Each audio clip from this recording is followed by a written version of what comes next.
नमस्कार जय जगन्नाथ मैं खुरब चैनल को स्वागत अच्छी।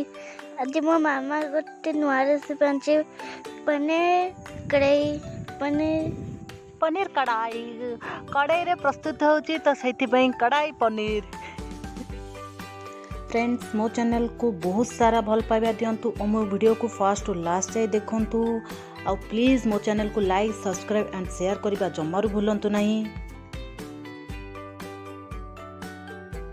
चलंतु देखिबा कढ़ाई पनीर किभली प्रस्तुत होए।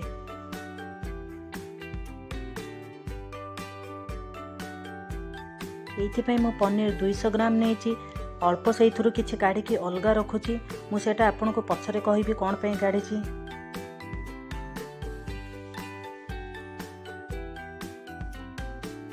मुझे 200 ग्राम पनीर रे half table spoon Lanka powder स्वाद अनुजाई लुण आ फाड़े लेंबू को चिपुड़ी की भल कि मैरिनेट करके 10 मिनट पे छाड़ीदेवे।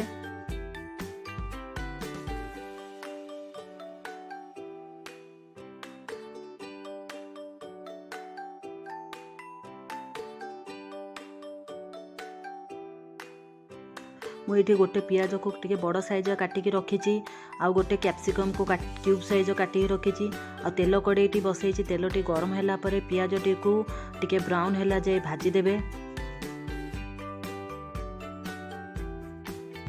देखंतु आमर पियाज टी ब्राउन है आसलानी एबे यही पियाज गुड़ी को काढ़ी दबा। पियाज टी को आपण डीप फ्राए करें ताको हल्का की फ्राए करेंगे।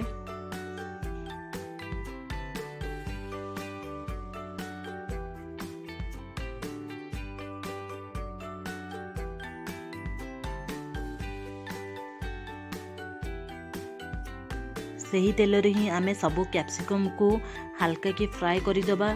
याकू भी सेमती माने डीप फ्राए करें ताको हल्का की फ्राए करेंगे।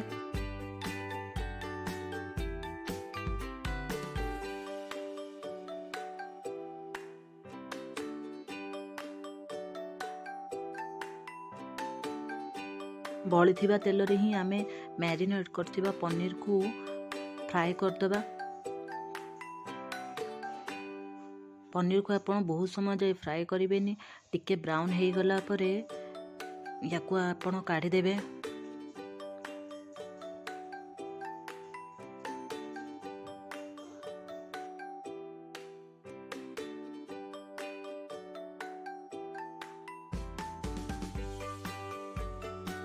जो तेल रे आमे पनीर को फ्राए करथिले सेही तेल रे आमे किछि जीरा पकेइबा 2-4 खंड गुजराती आ 2टी डालचीनी को पकईकि भाजवा। सेटा टिके फ्राए हो गला पर गोटे कटा होइतिबा पियाज को फ्राए करिबा। पियाज टी को टिके ब्राउन हैला जाए फ्राए करिबा।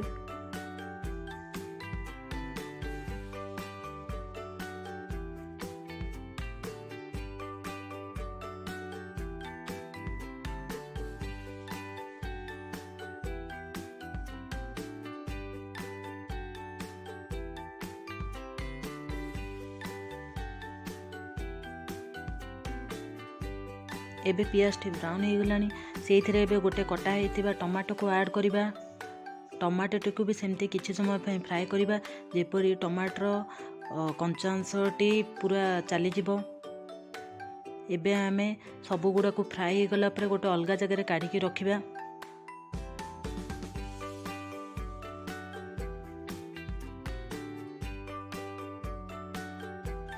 एबे आमे जो टमाटो पियाज को भाजी थे ताको एबे ग्राइंड करके गोटे भल स्मूथ पेस्ट करिबा।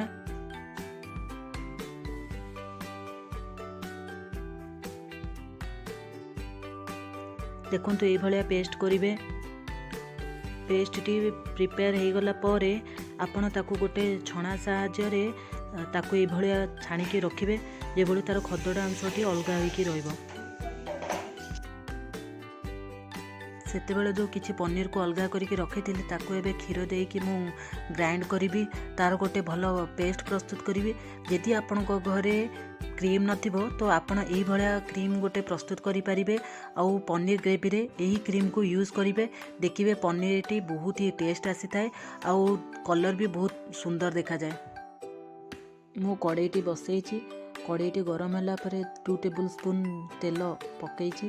तेलटी गरम होला परे सेथिरे किछि जीरा ऐड करिवे, गोटे तेजपत्र ऐड करिवे, आउ कलर आसीबा पई किछि लंका पाउडर ऐड करिवे, आउ सेथिरे 2 टेबल स्पून आपण अदा रसुण पेस्ट देबे, ताकू टिके भल भाबे कसी देबे।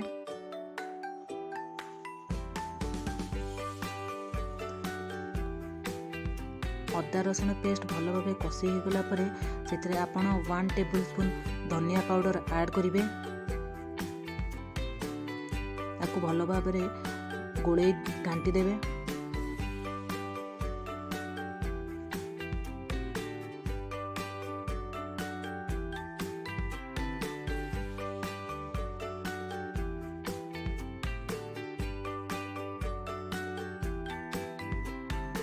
मसलाटी भल भाबे कसी हो गला परे आपण जो अदा और पियाजर पेस्ट टी करथिबे ताकू एथिरे ऐड करिवे, आउ ताकू 5 मिनिट पई भल कि कसी देकी प्लेट टी घोड़े देबे।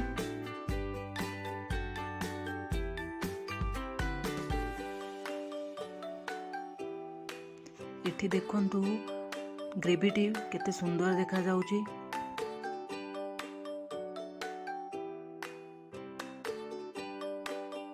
एथिरे आपण एबे फ्राई करथिबा पियाज आउ कैप्सिकम को ऐड करिवे।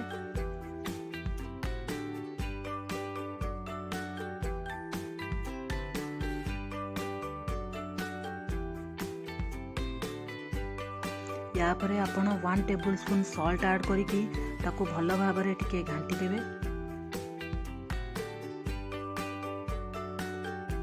पूर्वरु प्रस्तुत करथिबा क्रीम टी को ऐड करिवे। एथिरे 2 टेबल स्पून मु क्रीम ऐड करछि। देखिबे क्रीम टी ऐड हैला परे ग्रेवी रो कलर टी आउरी सुंदर देखा जाए।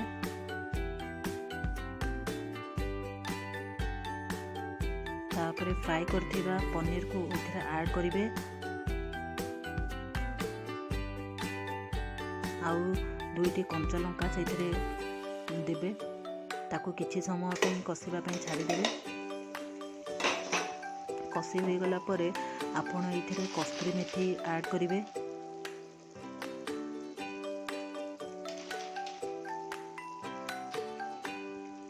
आउ 1 टेबल स्पून गरम पाउडर देबे, ताकू 2 मिनिट पई टिके कसी के छाडी देबे।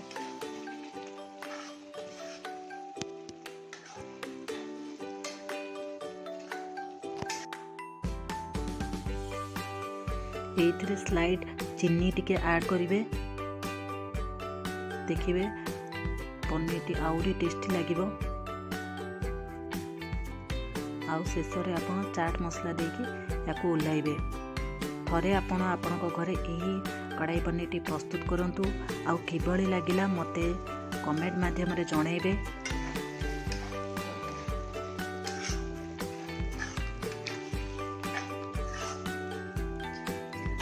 हमर प्रस्तुत होई गला कढ़ाई पनीर।